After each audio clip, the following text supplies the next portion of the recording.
Hello, আসসালামু আলাইকুম everyone. আবারও একটা নতুন রেসিপি নিয়ে হাজির হয়ে গেলাম। সামনেই আসছে কুরবানির ঈদ। আর ঈদের মধ্যে মেহমানদেরকে খুশি করার জন্য অথবা নতুন জামাইকে খুশি করার জন্য এরকম একটা রেসিপি থাকলে আর কি লাগে বলুন? আজকের রেসিপিটা আমি খুবই সহজ আর সিম্পলভাবে সাজিয়েছি। আশা করি আপনাদের ভালো লাগবে। ভালো লাগলে অবশ্যই লাইক, কমেন্ট, শেয়ার করে দিবেন। চ্যানেলটা সাবস্ক্রাইব করে দিবেন আমার পরবর্তী ভিডিওর নোটিফিকেশন সবার আগে পাওয়ার জন্য। তাহলে কথা না বাড়িয়ে চলুন, এই রেসিপিটা আমি কিভাবে বানিয়েছি এক নজর দেখে নেই। প্রথমেই আমাদের লাগবে একটা আস্ত মুরগি। এখানে আমি দেশি মুরগি ইউজ করেছি। আর এই মুরগিটার কিন্তু পিছন সাইড থেকে আমি সবগুলা পেটের ময়লা ফেলে দিয়েছি আর এটাকে পরিষ্কার করে ধুয়ে নিয়েছি। এখন পরিমাণ মতো লবণ আর হলুদ দিয়ে কিছুটা মরিচ দিয়ে দিব। আপনারা চাইলে স্কিপ করতে পারেন। এখন ভালো করে মেখে নিব, কারণ এটাকে আমাদের ভাজতে হবে। করা হয়ে গেলেই এখানে আমি কয়েক পিস আলু অ্যাড করব। আপনারা যদি আলু পছন্দ করেন তাহলে দিবেন, আর যদি পছন্দ না করেন তাহলে স্কিপ করতে পারেন। এই আলুগুলোকেও কিন্তু আমি এই মশলাগুলো মেখে নিয়েছি। এখন চলেন ভাজতে চলে যাব। পরিমাণ মতো তেল দিয়ে দিয়েছি কড়াইতে। কিছুটা গরম হয়ে এলেই মুরগিটা দিয়ে আমি অফ ক্যামেরায় ভেজে নিয়েছি। আসলে আমি আপনাদেরকে দেখাতে চাচ্ছিলাম, কিন্তু এত প্রচুর পরিমাণে এটা ফুটতেছিল, আমার ক্যামেরা ধরে রাখার মতো সাহস আর হয়নি। তাই আমি অফ ক্যামেরায় ভেজে নিয়েছি। এটা উঠিয়ে নিলাম। এখন সেই বাকি আলুগুলোও কিন্তু আমি ভেজে নিব। এগুলোও কিন্তু নাড়াচাড়া করে আমি একটু ভেজে নিব। কিছুক্ষণ নাড়াচাড়া করলেই দেখবেন খুব সুন্দর করে এগুলো ভাজা হয়ে যাবে। এই যে দেখুন, মাশাআল্লাহ কত সুন্দর করে ভাজা হয়ে গেছে।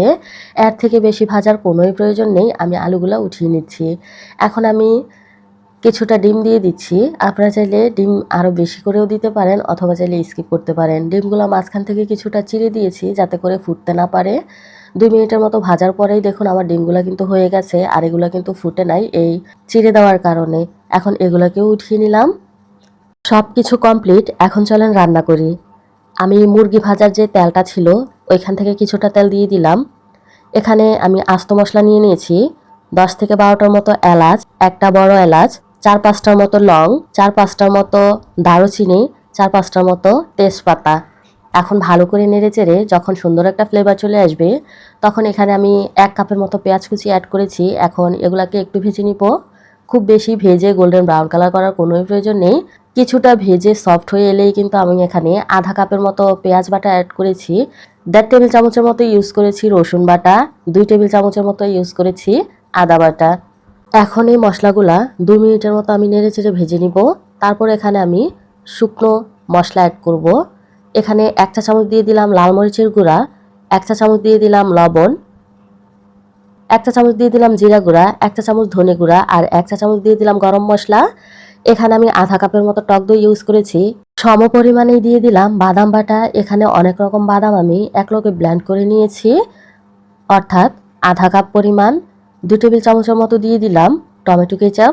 এখন ভালো করে নেড়েচেড়ে ততক্ষণ পর্যন্ত এগুলাকে ভেজে নিতে হবে যতক্ষণ পর্যন্ত মশলাটা উপরে ভেসে না উঠতেছে। এই যে দেখুন, খুব ভালো করে মশলাটা কষানো হয়ে গেলে সাইড থেকে এরকম তেল ভেসে উঠবে, অর্থাৎ আমাদের মশলাটা কষানো হয়ে গেছে।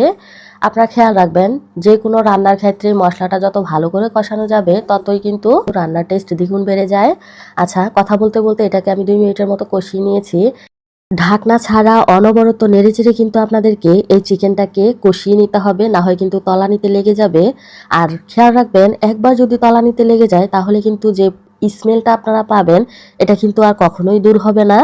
আচ্ছা, কষানো হয়ে গেলেই কিন্তু আলু আর ডিমগুলোও আমি দিয়ে একটু নেড়েচেড়ে কষিয়ে নিচ্ছি। 2 মিনিটের মতো কষানো হয়ে গেলেই এখানে আমি লিকুইড দুধ অ্যাড করব। আপনারা যদি লিকুইড দুধ না দিতে চান তাহলে 1 কাপ পানির সাথে আধা কাপের মতো গুঁড়া দুধ অ্যাড করে তারপর ঢেলে দিলেই হয়ে যাবে। এখন ভালো করে নেড়েচেড়ে একটু মিশিয়ে নিচ্ছি। মেশানো হয়ে গেলে এখানে আমি 4-5টার মতো কাঁচামরিচ অ্যাড করে দিলাম, এতে করে সুন্দর একটা ফ্লেভার আসবে। এখন ঢাকনা দিয়ে অপেক্ষা করব এটা সিদ্ধ হওয়া পর্যন্ত। আপনারা কিভাবে বুঝবেন এটা সিদ্ধ হয়ে গেছে? এভাবে কিন্তু ঝোলটা টেনে একেবারেই শুকিয়ে আসবে। তখনই এখানে 8-10টার মতো আমি আলু বোখারা, 1 মুঠের মতো কিশমিশ আর কিছুটা পেঁয়াজ বেরেস্তা উপর দিয়ে ছিটিয়ে দিয়েছি। তারপর 1 চা চামচের মতো দিয়েছি চিনি। আপনারা যদি টেস্ট ভালো লাগে তাহলে দিবেন, না হয় কিন্তু স্কিপ করবেন। আর দিয়েছি এখানে দেশি গাওয়া ঘি 2 টেবিল চামচের মতো। তারপর কিছুটা কেওড়া জল দিয়ে দিলাম। আপনারা চাইলে স্কিপ করতে পারেন, কিন্তু দিলে সুন্দর একটা রেস্টুরেন্টের মতো ফ্লেভার আসবে। এখানে আমি কেওড়া জলটা 1 চা চামচের মতো দিয়ে দিলাম। এখানে কিন্তু খুব বেশি দেওয়া যাবে না, তাহলে কিন্তু আপনারা খেতে পারবেন না, খুব বাজে একটা স্মেল করবে। উলটপালট করে খুব ভালো করে নেড়েচেড়ে এখন 2 টেবিল চামচের মতো গুঁড়া দুধ উপর দিয়ে ছিটিয়ে আবারও মিশিয়ে দিচ্ছি। মেশানো হয়ে গেলেই কিন্তু এখানে আমি ঢাকনা দিয়ে অপেক্ষা করব 2 মিনিটের জন্য। এর ফাঁকে আমাদের রান্নাটা কিন্তু একদমই কমপ্লিট হয়ে যাবে। বিয়েবাড়ির ডালা সাজাতে অথবা মেহমানদারিতে এই রেসিপির কোনো তুলনাই হয় না। জামাই আপ্যায়ন করতে তো এটা একদমই সেরা রেসিপি। অবশ্যই বাসায় একবার ট্রাই করবেন। সামনে আসছে কুরবানির ঈদ। ঈদে তো মেহমানদের ছড়াছড়ি থাকে।